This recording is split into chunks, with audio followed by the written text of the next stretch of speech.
Molweni bantu benkosi, igama lami ndingubiza. Namhlanje ndizokwenza ividiyo umzekelo about i-financial maths. Into endizayenza ngoku ndizawuposta i-picture ene-problem le endiyisolvile apha and ndiyiposte ku-Facebook page yam ethi Mama I Made It grade 12 2017. So it is, and then lo picture ndizawuyinika i-title efana nantoni nale video, so that uyaba uzenzele questions, then ke ngoku xa uthanda ngokuthini ujonge ivideo for i-solution. Okay ke masiqale. Namhlanje ndizokwenza le question yokuqala lena ithi a DVD player is advertised at a cash price of 299.95 cents or a credit purchase paying 12 monthly installments of 31 rand 50 cent. Umbuzo wokuqala uthi calculate credit price, wesibini uthi the interest paid, wesithathu uthi the flat screen on the interest amount borrowed. So ithi lo mbuzo i-DVD player imali yayo yi-299.95 cents xa uyithenga kuloo furniture shop, but ke ngoku kukho i-option yesibini yoyithenga ngetyala. Xa uyithenga ngetyala ubhatala i-31 rand 50 cents for iinyanga eziyi-12. So ngoku umbuzo ufuna ubuza uba inoba imalini yonke xa uyithenga ngetyala. Ogqiba owesibini ufuna ubuza uba imali ye-interest oyibhateleyo. Then ke ngowesithathu ufuna intoni, i-interest percentage oyibhateleyo. Lo uB yena i-interest paid, which means interest amount. So masiye no-2 somenze, but siqale sithethe ngalena yokuqala, yayibona? Okay, I hope sizoba grand. I hope ibonile question, but ndizazipost ii-pictures ezinala question, yayibona, so that sizoba grand. Okay, le DVD lena uyifumana kule shop ne, kuthiwa i-cash price yayo 200 rand 99.95 cents. Kuthiwa uyibhatala i-installments, i-PMT monthly installments is equal to 31 rand and 50 cent ne. Then kuthiwa uyibhatala for 12 months ne, i-duration which is 1 year. So N is equal to 1, then M is equal to 12. Then ke ngoku kuthiwa calculate intoni, i-credit price, which means izoba lula kanje, izoba ngu-31 rand 50 cent times 12. Sitsho siyazi uba sinamalini okanye yimalini oyibhatalayo xa uthenga ityala lale DVD, which is 378 ne. Kubuzwe ngoku phaya owesibini the interest paid, imalini i-interest oyibhateleyo. Xa i-cash price i-299, xa ithenga ngetyala i-379. So interest paid ne izawuba equal to le price yantoni ye-credit price minus i-cash price. Xa uyithenge cash ubuzobhatala le mali, so ubungazi ukuthi ubhatale i-379.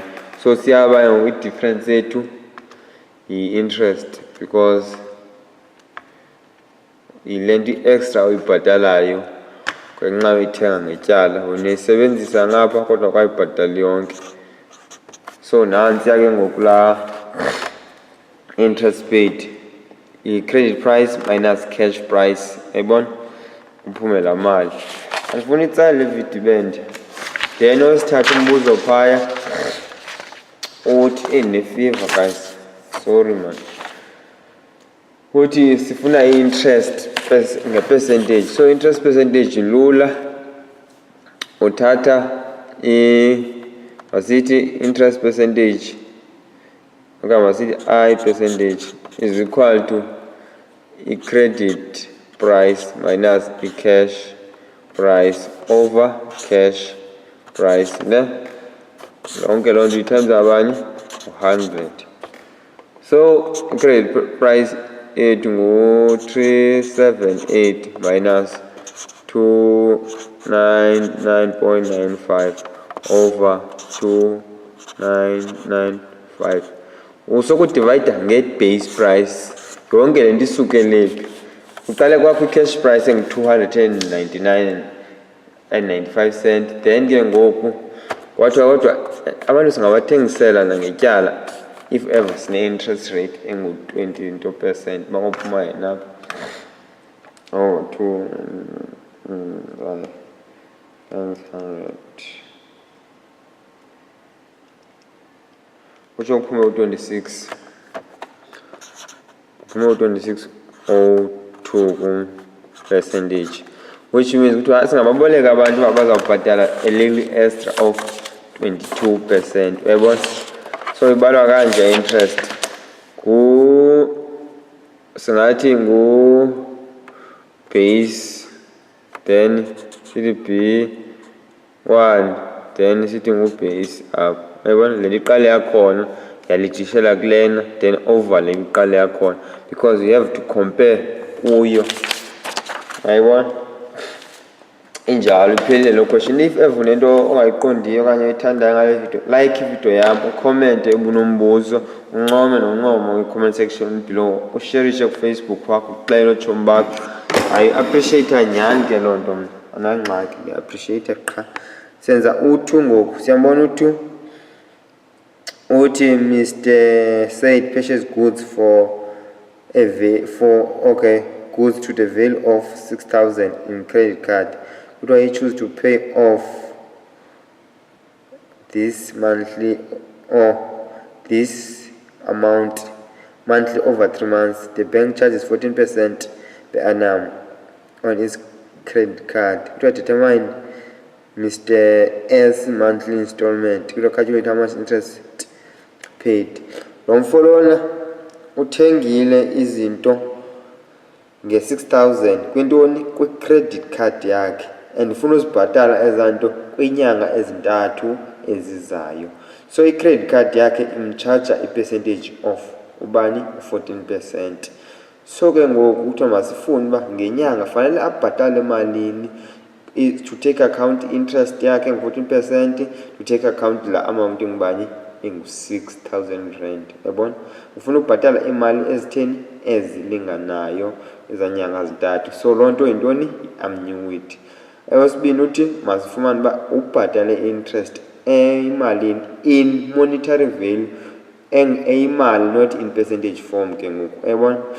Okay, so ke ngoku fanele siye kuyo ke ngoku. Kutshiwo kwathiwa phaya monthly ufuna ubhatala inyanga ezintathu, which means it is paid monthly. Yabona? Sayisixelela nje loo nto, is paid monthly. Asiyeke into ebalulekileyo kuqala uzuyitye financial maths kuthini, uqokelela into ezinayo. PV le loan ayityalayo okanye le credit card ayityalayo ngubani? 6,000 rand. U-I simxelela uba ngubani? 14% ngonyaka. Andithi sasoko simdividisha ke upercentage wethu u-100 ne, then u-N wethu kule nto singathi ngu-3 years ne, asithi ngu-3/12, then u-M ngubani? ngu-12. Andithi then sibe neformula yethu ke ngoku sifuna abani? PMT wethu dololo uba bekhona ngesinayo. Why sithi PMT? Ufuna ukwazi uba ngenyanga in order to pay the 6,000 plus the 14% angabhatala malini ngonyaka. Obviously ayizuba ngu-2,000 times 3 kuphuma 6,000, kukho i-charge ngoko extra kabani? Ka-14%. So iformula yethu ka-present value is equal to PMT 1 minus 1 plus I over M negative N times M, all divided by interest over compounding. Uyayibona? So masithini? Masubstitute ngoku. Kubalulekile usubstitute grams ne. Siyamazi PV wethu ngubani 6000. uPMT dololu losimfunayo. Then interest rate yethu siyayaba ngubani 14%. Then siyayazi ba le compounded monthly. So u-n wethu sichilo sathi ngu3/12 andithi times bani 12. Kaloku musi sithwe sixelele ixesha lethu n wethu ba ngo3 months. So u3 months xa utshintsha unyaka iba ngu3/12 uyabona, okanye selibeka nje 3 uyabo. Then benzama nje ukubonisa uba si-aplaye nje ile nto a proper format, so ingazukubhidisa loo nto. Xa unikwe inyanga utshintshe back to years if uzawuthayimisa ngabani nge-compoundings at the end of the day. So kubalulekile uyenza kanje ungazubhideka uyayibona. If ayiqonde le ndiyithethayo please drop me a comment. So funeka sawuthi divide by yonke le nto, funeka ize apha lo 1 minus ntoni over 0.14/12 apha ngaphantsi. Siyibale sizisa apha loo nto ngaphantsi loo nto sitsho sifumane uPMT wethu kuba uthini bahlali. Okay, asiye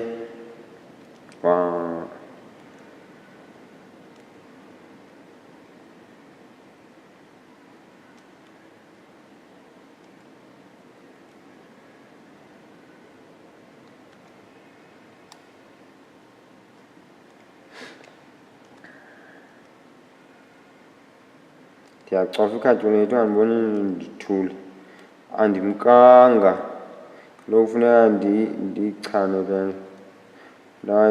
If andiyichana ingxaki leyo. Heyi man, kwaphuma into erongo. Okay, mandiyeke 14 ne. Okay, so kuzawuphuma bani u2.93137675. Then uPMT wethu achaphume ngubani engu-2,046.85 cent. So ngenyanga kufuneka ubhatale laa mali so that azothi take to account interest nala 6,000 athenge ngayo izinto ngetyala uyayibona. So umbuzo wesibini uyabuza uba mfuyo ngo-interest ingakanani atheni ayibhateleyo xa ezobhatala le mali ngenyanga. So funeka siqale siyaba aba le nto aba 2,046.85 rand azoba bangaphi in 3 months uyayibona, bazoba imalini okanye. So sitsho sifumane uba ngu6,140.54. Then sitsho siminuse laa mali yokuqala ebetheni ebeyibolekile. Sitsho sibone uba tyhini uyibhatele inzala engu-140.54 cents uyayibona, noba inoba ngu-50 nto kodwa 50 nto apha. Then sitsho siphele iquestion yethu kanjalo. So if ever ufuna ukuwazi iividiyo zam ezintsha xa zizayo, subscribe, like uba khulu oyithandileyo, dislike uba uyithandile, comment ubunombuzo, ncoma uba uyancoma. Enkosi ne, sakubona kwividiyo elandelayo. Kwenza yenza ngoku. Bye bye.